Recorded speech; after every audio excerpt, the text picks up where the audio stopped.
हमारा जो किसान मोर्चा है, संयुक्त किसान मोर्चा हमारा एक है। हमने बार बार कहा कि हमारे वही 40 जो लीडर थे बड़े, हमें आज भी उसी में ही आस्था है हमारी। जो अगला आंदोलन दिल्ली का होगा तो दिल्ली के अंदर नहीं, वो केएमपी के चारों तरफ होगा। उसकी कारबंदी कर लिए कि कहां होगा, उसका पूरा ड्राफ्ट तैयार है। हरियाणा के मुख्यमंत्री ने कहा कि मैं तो 24 और 14 फसलों की खरीद कर रहे हैं। 14 फसलें 24 फसलें तो हरियाणा में होती भी नहीं। ये झूठ बोलते हैं पूरा। भारत सरकार मदद करे, उनकी बात जो है वो मान्य तो अनशन खत्म करें या उनकी कमेटी के लोग निर्णय लें। और सिख समाज है ये शहीदी से पीछे नहीं हटता। अगर डालेवाल जी को कुछ होगा तो उसकी बॉडी को भी वहां की कमेटी नहीं देगी। और ये लगता है कि ये आंदोलन 14 से 15 महीने के बीच में खत्म होगा।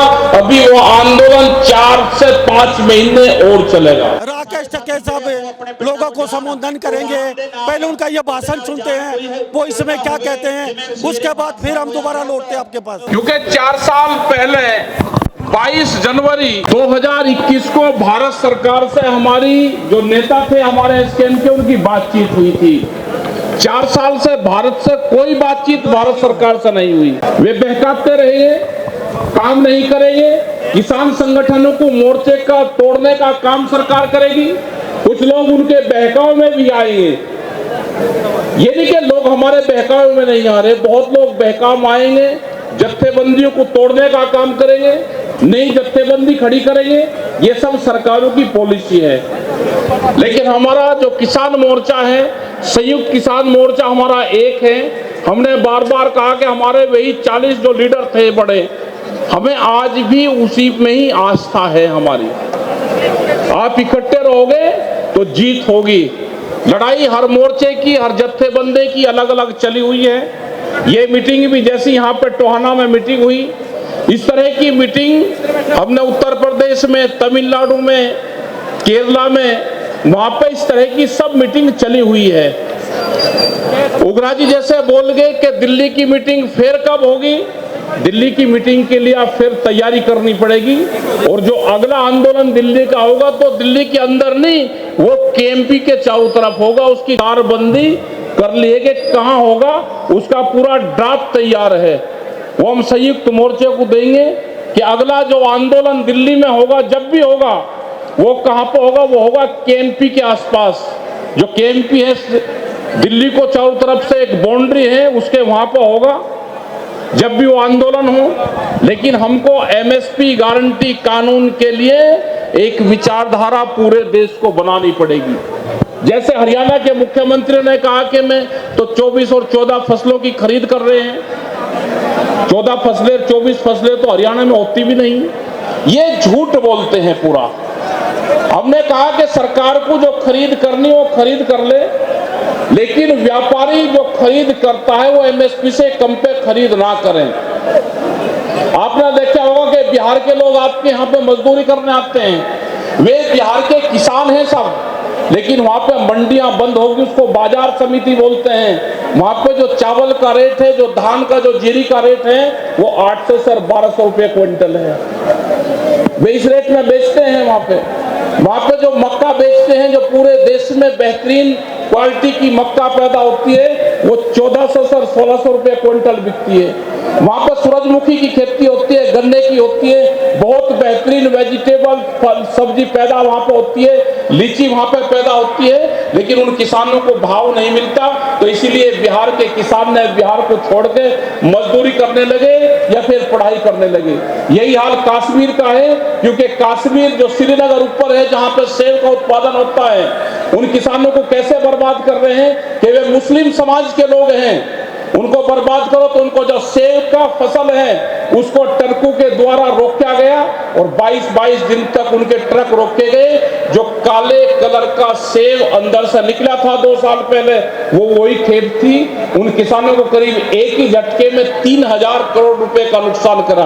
तो वहां पे भी आंदोलन चल रहे हैं। जो पंजाब की धरती पे आंदोलन चल रहे हैं, हम उस आंदोलन का समर्थन करते हैं। डालेवाल जी की हालात खराब है, हम उनके सब लोग सहयोग में हैं कि मदद उनकी कैसे हो, लेकिन हम कोई मदद नहीं कर सकते। या तो मदद भारत सरकार करेगी या मदद वहां की कमेटी के लोग करेंगे। या तो भारत सरकार मदद करे, उनकी बात जो है वो मान्य तो वे अनशन खत्म करें, या उनकी कमेटी के लोग निर्णय ले।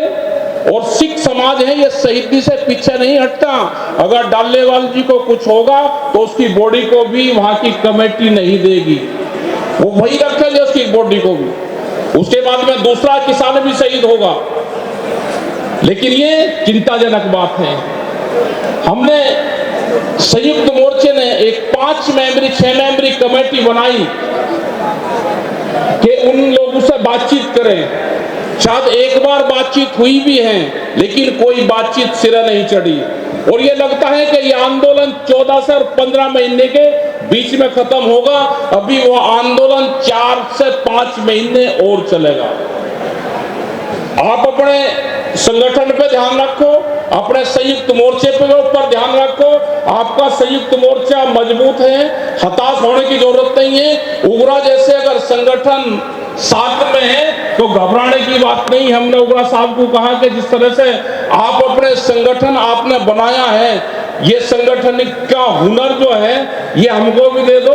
हमारे पास में संगठन का ये हुनर नहीं है जो आपके पास में, जिस तरह से आपकी एकजुटता है। अगर ये हुनर पूरे जत्थेबंदी में मिल जाए तो 5 दिन में इसको दिल्ली को फिर फतह हम कर सकते हैं। हम सब लोग एकजुट रहेंगे। किसान संयुक्त मोर्चा एक था, एक है और एक रहेगा। किसी के बहकाव में, किसी के हताश होने की जरूरत नहीं है। आप अपना काम करते रहे। जत्थेबंदी हमारी मजबूत रहेगी तो जीत हमारी होगी। ये लड़ाई लंबी चलेगी। अगली 9 तारीख की मीटिंग है पंजाब में, तो हम उस मीटिंग में भी हम आएंगे। और मीटिंग भी पूरे देश भर में चली हुई है। उस मीटिंग में भी जहां जहां संयुक्त मोर्चे के लोग नजदीक होंगे वे उन मीटिंग में शामिल हो। दिल्ली का आंदोलन कब, कहां और किस डेट में होगा वो बता दिया जाएगा। बैठक में राकेश टिकैत ने भाषण दिया है कि अगली पंचायत पंजाब में होगी। तो इस बारे में आप क्या सोचते हैं? राकेश टिकैत ने सरकार को चेताया है कि आंदोलन लंबा चलने वाला है। तो हमारे साथी राकेश टिकैत थे जो उन्होंने एक छोटा सा भाषण में कई बड़ी बड़ी बातें बोली हैं। तो आप इन बातों से कितने सहमत हैं? हम टोहाना में मौजूद आज और टोहाना के अंदर किसान महापंचायत का आयोजन किया गया है। यहाँ पे भारत के सबसे छोटे बड़े सब किसान नेता यहाँ मौजूद थे। तो इन्हीं सब बातों के साथ मैं मुन्ना लांबा, मेरे सहयोगी हिमांशु लांबा के साथ हरियाणा न्यूज़ 24। नमस्कार, जय हिंद।